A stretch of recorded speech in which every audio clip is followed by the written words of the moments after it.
नमस्कार दोस्तों, मैं आपका मित्र डॉक्टर अनंत मणि त्रिवेदी, मानव भारती देहरादून उत्तराखंड से। आज संपूर्ण देश में ही नहीं, सारे संसार में कर्तव्य और अकर्तव्य को लेकर बहुत सारी बातें हमारे परिवार में और समाज में चल रही हैं। भगवान श्री कृष्ण गीता में कहते हैं, किम कर्मेति कवयोप्यत्र मोहिता।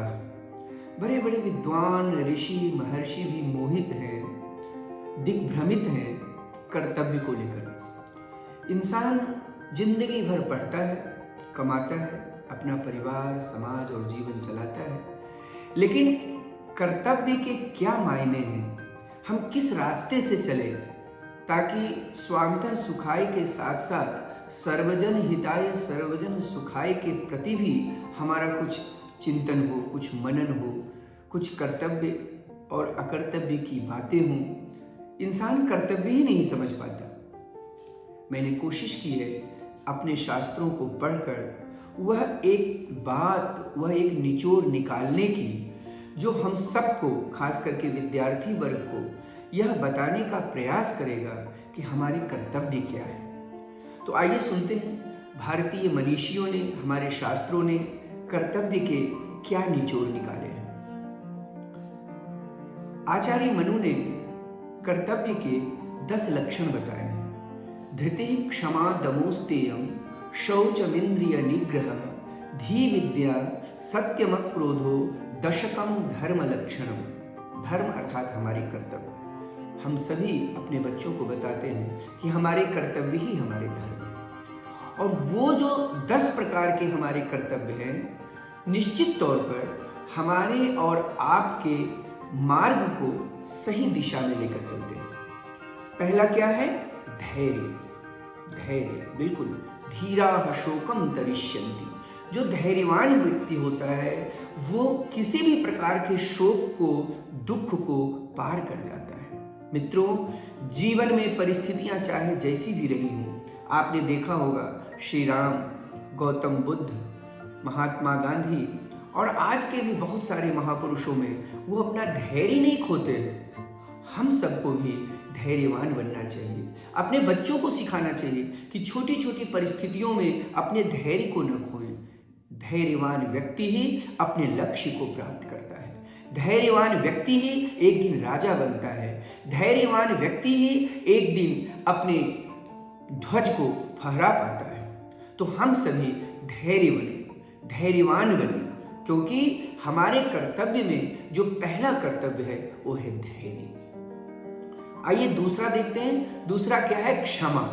आप सब जानते हैं, हम सब जानते हैं, हम पढ़ते हैं, पढ़ाते हैं, लेकिन जब क्षमा करने की बात आती है तो हम ज़्यादा से ज़्यादा क्रोध कर देते हैं। हम अधिकारी हैं, हम कर्मचारी हैं, हम शिक्षक हैं, हम माता पिता हैं, हम जहाँ भी हैं, जिस परिस्थिति में भी हैं, अपने से छोटों पर क्रोध करना ही अपनी महानता समझते हैं। जी नहीं, क्षमा करना सीखें, क्योंकि क्षमा करने से आपको शांति मिलेगी, और आपका मन यदि शांत होगा तो आपका प्रभुत्व निखरेगा, आप ऊंचाई को स्पर्श करेंगे, आप बहुत जल्दी समाज और परिवार के साथ साथ राष्ट्र में और संपूर्ण विश्व में छा जाएंगे।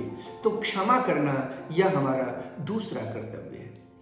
तीसरा है मन का दमन, मन को कंट्रोल करना। हमारा मन बहुत चंचल है और मन के वजह से हमारा शरीर भी चंचल हो जाता है। भगवान श्री कृष्ण ने गीता में कहा, चंचलम ही मनः कृष्ण प्रमाथि बलभद्र। यह मन बहुत चंचल है और इस चंचलता की वजह से हमारा शरीर स्थिर नहीं रह पाता है। तो अपने मन को चंचल होने से हमें बचाना चाहिए। चौथा है अस्तेय। अस्तेय अर्थात चोरी न करना। परिस्थितियां आती हैं जीवन में, लेकिन उन परिस्थितियों को सही करने के लिए, सुदृढ़ करने के लिए हमें चोरी का रास्ता नहीं अपनाना चाहिए। तो चोरी नहीं करना चाहिए। और बच्चों को तो बहुत ज़्यादा सिखाना चाहिए कि कभी भी पैसे की दिक्कत हो, पुस्तकों की दिक्कत हो, किसी भी चीज़ की दिक्कत हो, तो हमें प्रयास करके, कर्तव्य करके, कर्म करके उसे हासिल करने का प्रयास करना है, न कि चोरी करके। चोरी नहीं करनी चाहिए। 5वां है शौच। शौच अर्थात पवित्रता। पवित्रता अंदर की हो, पवित्रता बाहर की हो, पवित्रता होनी चाहिए, क्योंकि आपका मन यदि पवित्र है तो आत्मा स्वतः पवित्र होगी और आपका शरीर भी पवित्र होगा और आप बहुत ही खुश होकर सभी प्रकार के कर्मों को कर पाएंगे। तो पवित्र होना बहुत अच्छी बात है। छठा है इंद्रियों का निग्रह। मित्रों, 5 ज्ञान इंद्रियां होती हैं और 5 कर्म इंद्रियां होती हैं, आप सब जानते हैं। इन ज्ञान इंद्रियों को और कर्म इंद्रियों को कैसे हम सामंजस्य बैठा कर रख सकें, कैसे हम उनका संतुलन बनाएं, इसका प्रयास करना चाहिए। यह बहुत आसान काम है। आप उसके लिए योगा कर सकते हैं, आप प्राणायाम कर सकते हैं, आप सही खान पान कर सकते हैं, आप दुग्धपान कर सकते हैं, आप स्वाध्याय कर सकते हैं, अच्छे लोगों के साथ बैठ सकते हैं, अच्छी कहानियाँ पढ़ सकते हैं, कविताएं पढ़ सकते हैं, वृक्षारोपण कर सकते हैं, पौधों में जल दे सकते हैं। तो इंद्रियों को निग्रह करने का सबसे अच्छा उपाय है अपने आप को व्यस्त रखना, अपने आप को अच्छे कामों में लगा करके रखना। 7वां है धी। धी अर्थात बुद्धि, और बुद्धि को बढ़ाने के लिए हम कितने उपाय कर लें, उसमें सबसे अच्छा उपाय क्या है? स्वाध्याय करना। जब हम स्वाध्याय करते हैं तो हमारी बुद्धि बढ़ती है। आप किसी भी भाषा में पढ़ें, किसी भी लिटरेचर को पढ़ें, लेकिन अपनी बुद्धि को बढ़ाने के लिए स्वाध्याय करें। 8वां है विद्या। विद्या ददाति विनयम। विद्या हमें विनम्रता देती है। इस विद्या को हासिल करने के लिए हमें निरंतर पढ़ाई में लगे रहना चाहिए। 9वां है सत्य। सत्यमेव जयते, मुंडकोपनिषद में कहा गया। सत्य कभी भी पराजित नहीं होता है। वो परेशान हो सकता है लेकिन पराजित नहीं होता है। तो हमें सच्चाई के रास्ते पर चलना है, सत्य का ही आलंबन अपने जीवन में अपनाना है। और 10वां है, आखिरी है, जो हम सबका नैतिक कर्तव्य है, वो है अक्रोध, अर्थात गुस्सा न करना।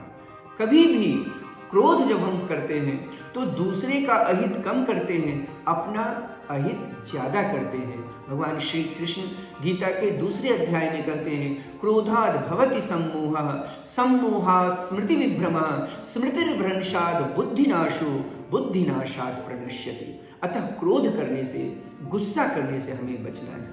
तो मित्रों, ये भारतीय शास्त्रों के अनुसार हमारे 10 कर्तव्य हैं। आशा करते हैं कि हम सभी इन कर्तव्यों का पालन करेंगे और सर्वजन हिताय सर्वजन सुखाय की अवधारणा को लेकर समाज को आगे बढ़ाएंगे। बहुत बहुत धन्यवाद।